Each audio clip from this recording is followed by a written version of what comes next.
Assalamualaikum warahmatullahi wabarakatuh. Kaifa halukum ya ashabi? Sabahal khair, sabahal nur. Insyaallah di hadil kursah Ustadz akan berbagi ilmu tentang perubahan-perubahan domir ya. Domir ada berapa? Ada 14. Bagaimana cara kita agar mudah menghafal domir tersebut? Nah, Ustadz buka triknya ya. Punya triknya, silakan boleh diikuti.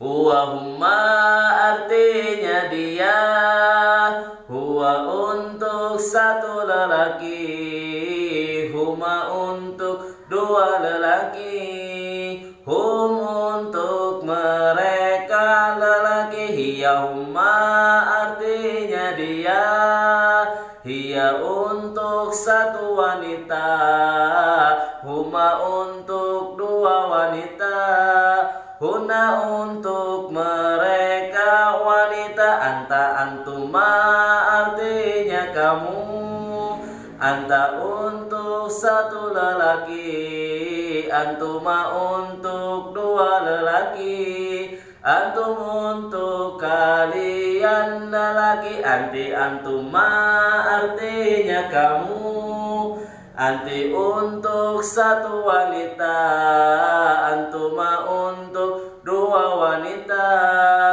antuna untuk kalian wanita, ana untuk saya sendiri, nanu untuk kami semua.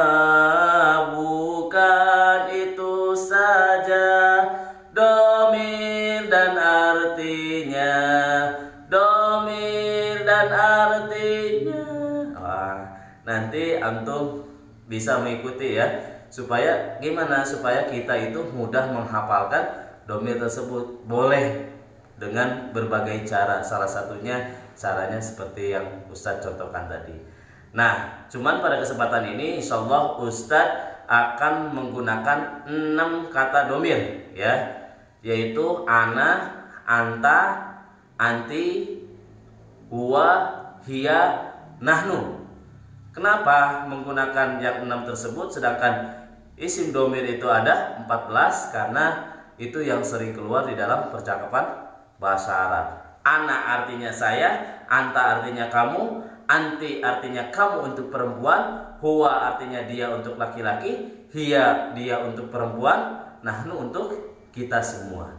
Oke, kita terapkan di dalam kata kerja ya, memakai kata jalasa yajlisu. Artinya apa?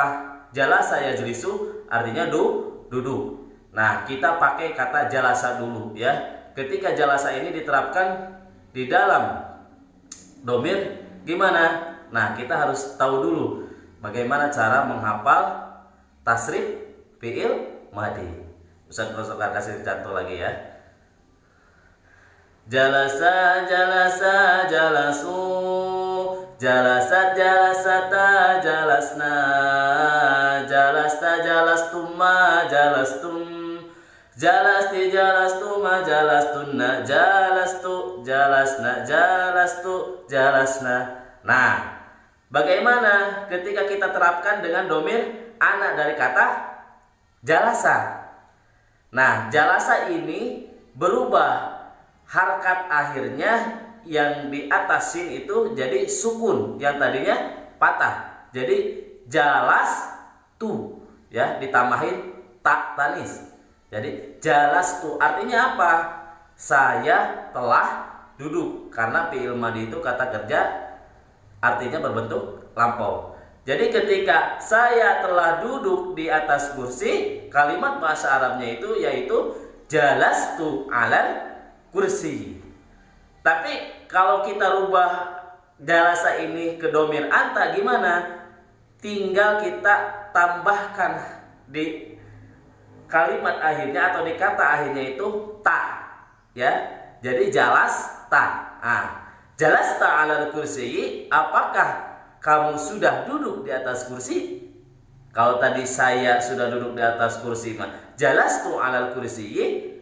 Kalau anta jalas ta alal kursi. Nah, kalau anti gimana? Tinggal tambahin ti di akhirnya. Jadi jalas ti. Ya ukhti, jalasti 'alal kursiyyi? Apakah kamu sudah duduk di atas kursi? Wah, jadi seperti itu kalimatnya. Huwa seperti apa? Nah, kalau huwa mah tetap huruf aslinya yaitu jalasa. Jadi contoh kalimatnya jalasa Muhammadun. Muhammad telah duduk. Jadi jalasa Muhammadun, Muhammad telah duduk. Nah, untuk domir selanjutnya yaitu hiya. Kalau hiya seperti apa? Hiya itu tinggal ditambahin jadi jalasat. Ya, jalasat. Nah, antum harus ingat jalasat. Apa arti jalasat? Nah, dia wanita telah duduk. Contoh, jalasat Fatimah alal kursi. Fatimah telah duduk di atas kursi. Nah, kita terapkan domir nahnu. Nahnu itu artinya untuk kami, kita, ya. Kalau kita telah duduk di atas kursi, kalimatnya seperti apa? Jalasna alal kursiyi. Nah, itu kalau kita menerapkan domir, ya, di kata kerja fi'il madi, ya. Jadi fi'il madi itu kata kerja yang sudah kita lakukan, sudah lampau. Bagaimana kalau kita menerapkannya di fi'il mudhari? Nah, kita harus tahu dulu tasrif fi'il mudhari. Ustaz kasih contoh lagi ya, biar kita mudah menghafalnya. Yajlisu, yajlisani, yajlisuna, fi'il mudhari. Tajlisu, tajlisani, yajlisna, fi'il mudhari. Tajlisu, tajlisani, tajlisuna, tajlisina, tajlisani, tajlisna, ajlisu, najlisu, ajlisu, najlisu. Nah, antum nanti bisa coba lagi ya, biar kita mudah menghafalnya. Nah, kalau kita terapkan kata domir, ya, atau isim domir yang 6 tadi ke dalam fi'il mudhari, kalimatnya seperti apa? Nah, contoh tadi fi'il mudhari dari kata jalasa itu yajlisu. Kalau Ustaz, contohnya Ustaz sedang duduk di atas kursi. Nah, sedang kan, jadi kata fi'il mudhari itu kata kerja sedang. Ajlisu alal kursi. Jadi tinggal merubah kalimat di depannya, ya, yang iya-nya itu diganti dengan alif. Jadi ajlisu alal kursi. Saya sedang duduk di atas kursi. Kalau kamu sedang duduk di atas kursi, kalimatnya seperti apa? Tajlisu alal kursi.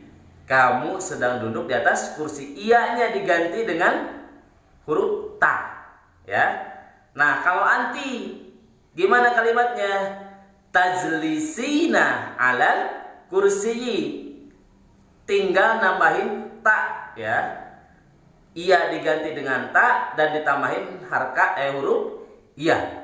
Ya, jadi tajlisi. Nah, kalau huwa gimana? Huwa mah sama, yaitu kalimat aslinya yajlisu. Contoh kalimatnya yajlisu Muhammadun alal kursi.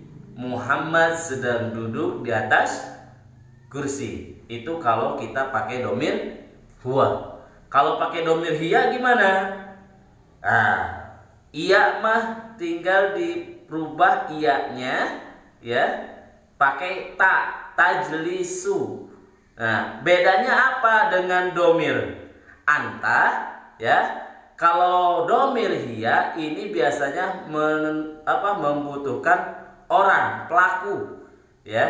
Jadi ketika kita bikin kalimatnya, contoh tajlisu Fatimah alal kursi. Fatimah sedang duduk di atas kursi. Jadi tajlisu ini, ya, membedakan antara tajlisu domir hiya dan tajlisu domir anta, ya. Jadi kalau tajlisu domir hiya itu biasanya membutuhkan pelaku atau orang. Nah, yang terakhir yaitu domir nahnu. Contoh kalimatnya, kami sedang duduk di atas kursi. Gimana? Najlisu alal kursi. Kita sedang duduk di atas kursi. Mungkin itafa'ituhuna kalami, ya. Itu saja dari Ustadz. Mohon maaf kalau misalkan banyak sekali kehilafan, kekurangan, ya. Insyaallah idza wajadtum khata'an kullu dzalika minni wa idza wajadtum shawaban fa minallah. Akhirul kalam. Assalamualaikum warahmatullahi wabarakatuh.